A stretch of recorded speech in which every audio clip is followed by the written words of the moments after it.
বুধাদিত্য যোগ সম্পর্কে কিন্তু আমরা বহুবার শুনেছি যে বুধাদিত্য যোগ, আমার চার্টে বুধাদিত্য যোগ রয়েছে, বা কোনো অ্যাস্ট্রোলজার আপনাকে বললো আপনার চার্টে বুধাদিত্য যোগ আছে।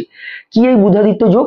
বুধ এবং রবি অর্থাৎ আদিত্য যখন বুধ এবং রবি একই হাউসে একই জায়গায় বসে, কোনো আপনার 12টা হাউসের মধ্যে একটা হাউসে গিয়ে বসে, তখন কিন্তু বুধাদিত্য যোগের নির্মাণ সেই হাউসটাতে হয়। তো বুধাদিত্য যোগের ফলাফল কিরকম পাবেন? দেখুন, সব হাউসে কিন্তু আপনি সমান ফল পাবেন না। যদি বুধ যেখানে উচ্চস্থ হচ্ছে অর্থাৎ কন্যা রাশি এবং রবি যেখানে উচ্চস্থ হচ্ছে মেষ রাশি, এই দুই রাশিতে কিন্তু ফলাফলটা সব থেকে বেশি পাওয়া যায়।